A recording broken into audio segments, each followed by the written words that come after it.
Hello friends, स्वागत है आप सभी का यदवंशी ब्लॉग 0304 चैनल पर। कैसे हैं आप सब? आई होप आप सब अच्छे होंगे। इधर बीच में बहुत सी रेसिपी नहीं अपलोड कर पाए, कुछ प्रॉब्लम था तो वीडियो बीच में अपलोड करना बंद कर दिया था, जिसकी वजह से मेरे काफ़ी व्यूवर्स कम हो गए हैं। तो प्लीज़ आप लोग सपोर्ट किया करें। ये नहीं कि कुछ दिन वीडियो अपलोड नहीं कर पाते हैं, कुछ प्रॉब्लम होती है, फैमिली है तो आप लोग साथ छोड़ देते हैं। तो प्लीज़ वीडियो पर बने रहा करें। तो चलिए, आज एक बहुत अच्छी सी रेसिपी आप लोग के साथ शेयर कर रहे हैं। पूरी सात्विक रेसिपी है, पूजा की रेसिपी। आप चाहें तो इसको किसी भी सत्यनारायण भगवान के पूजा में बना सकते हैं। अभी आजकल गणपति चल रहा है, उसमें बना सकते हैं। तो प्रसाद की रेसिपी आज आप लोग के साथ शेयर कर रहे हैं। और ये प्रसाद बनाना बहुत आसान है, एक प्रसाद की थाली जिसको कह सकते हैं। तो ये आज आप लोग के साथ शेयर कर रहे हैं। कई चीज़ इसमें बनाई है, और आपके घर में भी अगर पूजा है तो आप इस तरीके का प्रसाद आप बना सकते हैं। तो आज ये मेरे किचन में यदवंशी ब्लॉग 0304 में आप सभी का स्वागत है। देखिए, कढ़ाई चढ़ा दी है, बिल्कुल सूखी कढ़ाई है, इसमें कुछ भी नहीं डाला है। तो हम बनाएंगे धनिया की पंजीरी। सबसे पहले तो बहुत से लोगों के यहाँ आटे की भी बनती है, रामदाने की बनती है और सूजी की बनती है। तो ज़्यादातर प्रसाद में पंजीरी ज़रूर रहती है, पंजीरी और पंचामृत। तो अभी इस समय आपको लोगों को शेयर कर रहे हैं धनिया की पंजीरी। तो धनिया को रोस्ट करेंगे, बिल्कुल सूखा, और हल्की सी खुशबू आने लगेगी, थोड़ा सा कलर बस चेंज होगा, उतना ही भूनेंगे। ज़्यादा देर तक नहीं भूनेंगे, ज़्यादा देर भूनेंगे तो जलने की स्मेल आएगी और स्वाद चेंज हो जाएगा। तो 3 से 4 मिनट लगा था इसको भूनने में, और इस तरीके से हमारी ये धनिया रोस्ट हो गई। और इसको निकाल के रख देंगे ठंडा होने के लिए, क्योंकि इसे हमें पीसना है बहुत बारीक। आप चाहें तो धनिया के पाउडर का भी यूज़ कर सकते हैं, लेकिन धनिया के पाउडर का थोड़ा स्वाद अलग आता है, उसका टेस्ट भी अलग आता है, महक भी इतनी अच्छी नहीं आती है। तो ये वाली साबुत धनिया लेके बनाएंगे तो बहुत अच्छी बनेगी। और अब देखिए, लिया है कद्दूकस किया हुआ ये सूखा हुआ नारियल। जो सूखा नारियल होता है उसी को ही कद्दूकस किया, कच्चा वाला नारियल नहीं लिया जो फ्रेश नारियल आता है। तो इस तरीके से इसको भूनेंगे। और कद्दूकस में जो मोटा वाला होता है, 3 तरीके का होता है ना, तो जो सबसे मोटा वाला होता है उससे ही कद्दूकस करें, अगर बारीक वाले से करेंगे तो मिक्स हो जाएगा। तो इसको भूनेंगे, और ये देखिए इसमें तेल भी थोड़ा थोड़ा छूटेगा, और इसका कलर चेंज होने तक हम भूनेंगे। और इसमें तेल छूटने लगेगा तो पता चल जाएगा कि हमारा भुन गया है, कलर भी देखिए चेंज हो गया है। तो ये हमारा नारियल भी भून के तैयार हो गया, तो इसको भी निकाल लेंगे एक बर्तन में। और ऐसे ही करके अभी कई तरीके आपको बताएंगे, पूरी थाली तैयार करना बताएंगे, प्रसाद की थाली। खाने की थाली तो आपने बहुत तैयार की होगी, लेकिन आज आपको प्रसाद की थाली बता रहे हैं। और अब डालेंगे देसी घी, और ये वाले प्रसाद ज़्यादातर देसी घी में ही बनते, शुद्ध देसी घी। तो 1 चम्मच देसी घी डाला है। अब उसमें कट किए हुए बादाम डालेंगे, तो बादाम को भी रोस्ट करेंगे। और ऐसे ही थोड़ा थोड़ा करके अभी इसमें बहुत सी चीज़ें हमें ऐड करनी है, तो प्लीज़ वीडियो को स्किप ना करें। तो बादाम देखिए भुन गया है, और फिर 1 चम्मच घी डालकर उसमें हमने काजू भुना, इसको छोटा छोटा कट किया। आप चाहें तो थोड़ा बड़ा पीस भी कट कर सकते हैं। तो इस तरीके से काजू भी हमारा भुन जाएगा। और थोड़ा सा घी कम लग रहा था तो आधा चम्मच घी फिर से डाल दिया था। और काजू भी हमारा भुन गया है, काजू भी निकाल लेंगे। इसके बाद हमें और चीज़ें भी ऐड करनी है, तो प्लीज़ वीडियो को स्किप ना किया करें, वरना कुछ मिस हो जाएगा तो फिर अच्छे से नहीं बन पाती है रेसिपी। तो काजू भी भून गया। अब ये स्लाइस में कट किए थे हमने नारियल, थोड़े लंबे लंबे पतले पतले स्लाइस में, और इनको अलग तरीके से अभी यूज़ करेंगे। इसमें और चीज़ें भी ऐड होंगी, ये मत समझिए कि बस भून के और प्रसाद हो गया, नहीं। अभी इसको और भी भुने हुए को भी अभी देखिए क्या करना है, तब ये पूरा कंप्लीट प्रसाद बन के तैयार होगा। तो इस तरीके से देखिए इसका भी थोड़ा थोड़ा कलर चेंज हो जाएगा, हल्का हल्का सा ब्राउन हो जाएगा, और ये भी थोड़ा सा नरम हो जाएगा, तेल भी छोड़ेगा ना, नारियल है। तो इस तरीके से वो हमारा भुन गया। अब हम तैयार करेंगे चाशनी। तो चाशनी के लिए पहले डाला है 1 छोटी सी कटोरी नाप करके चीनी, और उसमें इतना पानी डालेंगे कि बस चाशनी हमारी भीग जाए। बहुत ज़्यादा पानी नहीं डालेंगे कि हाँ हमको बहुत देर तक पकाना है, बस इतना ही डालेंगे कि चाशनी भीग जाए। मतलब अगर 1 कटोरी चीनी है तो आधी कटोरी से भी कम पानी डालेंगे। और अब देखिए ये चाशनी हमारी गाढ़ी हो गई है, पकने लगी है। गैस की फ्लेम हाई रखेंगे ताकि ये जल्दी से मेल्ट हो जाए। और जब चाशनी मेल्ट हो जाएगी और छूने में गाढ़ी गाढ़ी दिखने लगेगी, बहुत जल्दी गाढ़ी हो जाती है क्योंकि पानी कम रहता है इसमें। और फिर इसमें जो हमने स्लाइस करके कट किए थे नारियल के पीस, वो इसमें डाल के ऐसे चम्मच से कोट करेंगे। और ये नारियल की पे चीनी की कोटिंग बहुत अच्छी सी आएगी। तो जब ये कोटिंग अच्छी सी हो जाए, अभी देखिए थोड़ा पतला लग रहा है, तो इसको 1 से 2 मिनट तक इसमें अभी छोड़ेंगे और इस तरीके से चलाते रहेंगे। छोड़ने का मतलब ऐसे छोड़ मत दें, इसको चलाते ही रहना है। तो अब देखिए कितनी गाढ़ी हो गई है, झाग आने लगा है चाशनी में और इस पर कोटिंग पतली सी हमें दिखने लगी है, लेकिन अभी वो गीली है तो पतली दिख रही है। जब ये सूखेगी ना तो एक मोटी सी चाशनी की लेयर इस पर आ जाएगी नारियल पे, और इस तरीके से इसको निकाल के एक बर्तन में रख लेंगे। और देखिए चिकनी चिकनी सी लग रही है ना, तो वो चाशनी की लेयर है, बस सूखने का इंतज़ार करना। सूखने के बाद भी आपको दिखाएंगे कि कैसी मोटी सी लेयर आती है। और इस तरीके से जितना भी नारियल था उसको निकाल लेंगे। अभी देखिए चाशनी बची हुई है, तो इसको भी हमें अभी यूज़ करना है। चाशनी हमारी वेस्ट नहीं है, अभी और भी इसमें यूज़ करना है।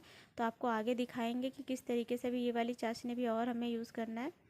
तो अब इस चाशनी में ना हम डालेंगे ये जो हमने रखा हुआ था, इसमें कट करके और भून करके नारियल जो कद्दूकस किया हुआ था वो वाला नारियल इसमें डालेंगे। और उसी में ही डाल देंगे काजू और बादाम, थोड़ा थोड़ा डालेंगे। जितना हमने रोस्ट किया था उसका आधा आधा भाग इसमें डालेंगे। आप क्वांटिटी अपने हिसाब से बनाइए, हमको घर में छोटी सी पूजा थी उसके लिए बनाना था। आप अगर ज़्यादा बना रहे हैं तो आप क्वांटिटी बढ़ा सकते हैं। आपको आधा किलो 1 किलो नारियल का, आधा किलो 1 किलो काजू बादाम का भी बना सकते हैं। तो इस तरीके से देखिए ये हमने इसमें कोट कर लिया था। तो ये हमारा मिक्स जो ड्राई फ्रूट का हो जाता है मीठा वाला प्रसाद, ये वो हो जाएगा। तो इस तरीके से देखिए ये भी निकाल के रख दिया। अब हमारी चाशनी जो है ना पूरी यूज़ हो गई, कुछ भी वेस्ट नहीं हुआ उतनी चाशनी में। 2 तरीके से हमारा ये हो गया, नारियल अलग और मिक्स जो ड्राई फ्रूट थे वो अलग। तो इसको भी ठंडा होने के लिए रख देंगे, जब ठंडा हो जाएगा तब आपको दिखाएंगे। और अब जो हमने धनिया भून करके रखी थी ये भी ठंडी हो गई हमारी। अब इसको मिक्सी में बहुत बारीक सा पेस्ट इसका बनाएंगे, पेस्ट नहीं सॉरी पाउडर इसका बनाएंगे बारीक सा, जैसे हम पाउडर पीसते हैं उस तरीके से। तो ये देखिए आपको दिखा रहे हैं कितना बारीक पाउडर बनके तैयार हुआ। जैसे मार्केट में पिसी हुई धनिया आती है ना, सेम वैसे ही बारीक साइज का बना लेंगे। और अब इसको निकाल लेंगे एक बर्तन में। अभी इसमें भी देखिए हमें क्या यूज़ करना है, किस तरीके से इसका प्रसाद बनाएंगे। तो पहले पीसेंगे चीनी। तो मीठा आप अपने हिसाब से रखें, आपके घर में जितना मीठा खाना पसंद करते हैं उस हिसाब से आप इसमें चीनी ऐड कर सकते हैं। तो अब चीनी को भी हमें पीसना है, पाउडर बनाना है चीनी का, क्योंकि साबुत चीनी डालो तो वो खाने में अच्छी नहीं लगती। तो चीनी पीसने से पहले इसमें छोटी वाली इलायची जो आती है वो खोल के डाल देंगे, तो इससे एक चीनी में वो पिस जाएगी बहुत अच्छी तरीके से। इलायची अलग से पीसो तो उतनी अच्छी नहीं पिसती है, और चीनी में बिल्कुल बारीक पिस जाती है। तो हमारी चीनी भी हमने पीस ली है। तो जो हमारी कढ़ाई थी ना उसी में ही, जिसमें हमने भुना था सारा घी डाल के, तो उसी कढ़ाई में हम इसको मिलाएंगे, प्रसाद तैयार करेंगे। तो उसमें जो हमने थोड़ा रोस्ट करके घी में भून के रखा था कद्दूकस किया हुआ नारियल, वो सारा इसमें डाल देंगे कद्दूकस किया हुआ। और अभी इसमें और चीज़ें भी ऐड करेंगे। और अब इसमें डालेंगे बादाम जो फ्राई करके रखा था घी में, और काजू जो डाला था फ्राई करके रखा था वो भी डाल देंगे इसमें। और अब इसमें डालेंगे चीनी। तो जो चीनी आपको जितनी चाहिए उस हिसाब से आप इसमें ऐड करें। तो चीनी इस तरीके से डाल के देखिए चीनी भी बिल्कुल पाउडर फॉर्म में आ गई है, और इसको मिक्स करेंगे। और ये वाला प्रसाद आप एक बार बनाएंगे, ये वाली पंजीरी, तो आप इसके फ़ैन हो जाएंगे। फिर आप ना रामदाने की पंजीरी बनाएंगे, ना आटे की बनाएंगे, और ना ही सूजी की बनाएंगे। आप हर पूजा में यही वाली पंजीरी बनाएंगे, इतनी टेस्टी लगती है। हमारे यहाँ तो अब इसी की ही पंजीरी सबको बहुत पसंद आती है। और ये बना के रख दो तो काफ़ी दिन तक पड़ी भी रहती है घर में, ख़राब नहीं होती। फ्रिज में करके रख दें आप तो ये ख़राब नहीं होगी। अब इसमें ऐड करेंगे घी। तो 2 से 3 चम्मच घी इसमें डाला है, देसी वाला शुद्ध देसी घी। उसको इसमें मिक्स करेंगे। तो देसी घी डालने से ये होता है, जो ये पाउडर पाउडर सा रहता है ना, तो थोड़ा सा ये आपस में मिक्स हो जाता है, तो थोड़ा सा थिक सा हो जाता है, तो खाने में भी अच्छा लगता है। और पाउडर पाउडर रहता है, तो जैसे आटे की पंजीरी कैसे पाउडर सी रहती है तो खाने में चिपकती है, तो ये उस तरीके से चिपकती नहीं है मुंह के अंदर। और ये इस तरीके से थोड़ा सा थिक सा हो जाएगा, और बहुत बहुत यमी लगती है। एक बार आप ट्राई ज़रूर करें ये वाला प्रसाद की थाली। तो इसको इस तरीके से अच्छी तरीके से हाथों से मिक्स करना है, और ये हमारी अब पंजीरी बनके तैयार है। तो देखिए देखने में ही कितनी अच्छी लग रही है हमारी धनिया की पंजीरी। तो इसको फिर से आप बर्तन में निकाल कर रख देंगे। तो कढ़ाई में जो हमारा घी था वो भी इसमें यूज़ हो गया, तो घी भी इस तरीके से यूज़ हो गया, कुछ वेस्ट नहीं हुआ। और अब हमारी पंजीरी बन के तैयार हो गई। अब हम तैयार करेंगे पंचामृत बनाना। तो ये एक रात पहले की जमाई हुई हमारी दही थी, घर की दही थी, मार्केट वाली नहीं है। एक रात पहले जितनी हमें चाहिए थी उस हिसाब से हमने दही जमा के रख दिया था।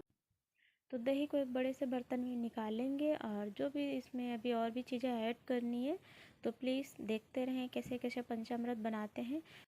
तो अब इसमें डाल रहे हैं कच्चा दूध। तो ये कच्चा दूध मार्केट से मंगाया हुआ था, क्योंकि हमारे घर में जो दूध था वो बॉयल कर दिया था, उबला हुआ था।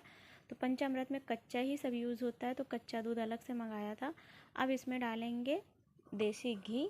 तो पंचामृत हमेशा 5 चीज़ों से मिल के बनता है। तो पहला डाला दही, फिर डाला कच्चा दूध, अब डाल रहे हैं इसमें देसी घी 3 चम्मच, 3 से 4 चम्मच जितना भी आपको चाहिए आप देसी घी डाल सकते हैं। देसी घी की मात्रा का कोई मेजरमेंट नहीं है कि कम या ज़्यादा। और अब इसमें डालेंगे शहद। तो चौथी चीज़ इसमें शहद पड़ी है।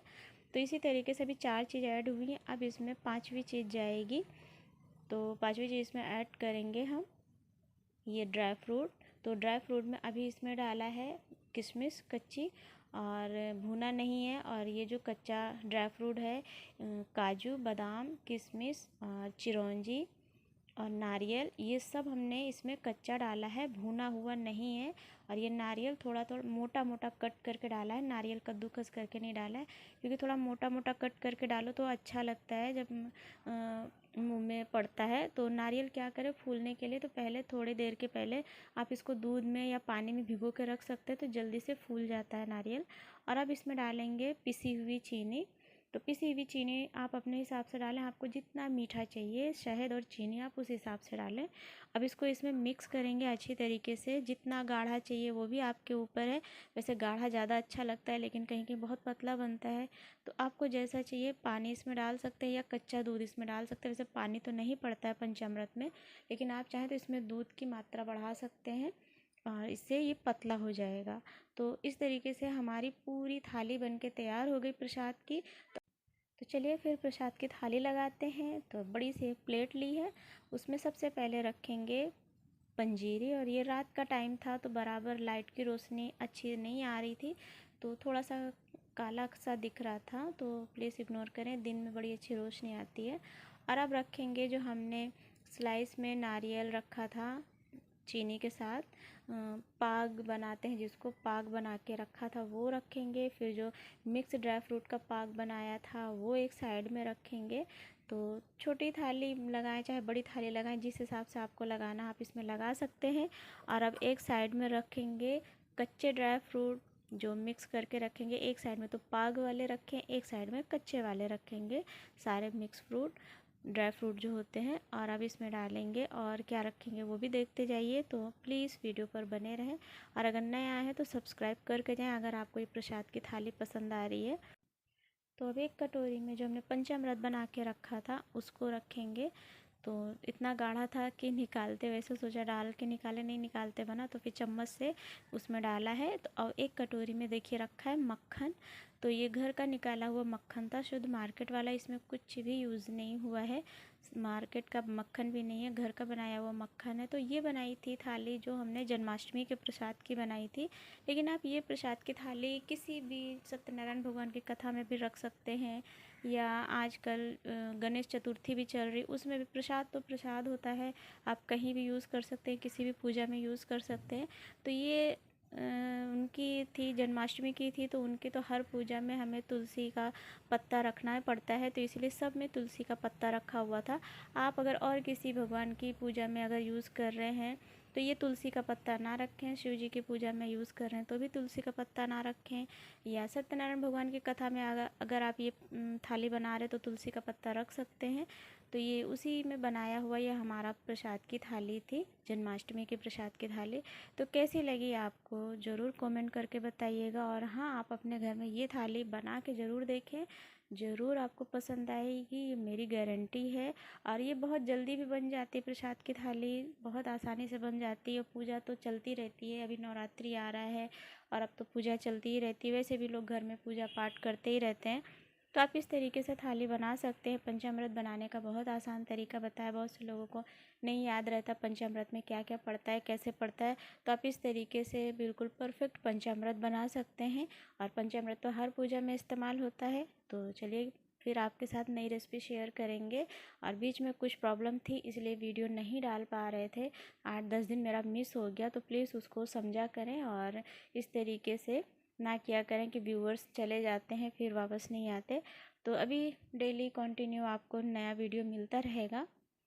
तो कैसी लगी ज़रूर बताइएगा कमेंट करके, और हाँ अपने घर में ट्राई भी करें, तभी तो आपको पता चलेगा कि जो हमने बताया है वो परफेक्ट वैसे बनता है कि नहीं बनता है।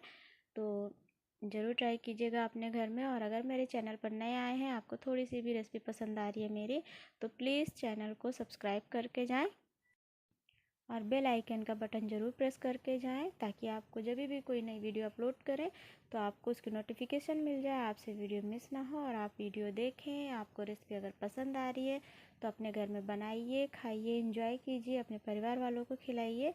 तो चलिए फिर मिलेंगे नई रेसिपी के साथ, और लाइक कमेंट ज़रूर कीजिएगा। Thank you for watching.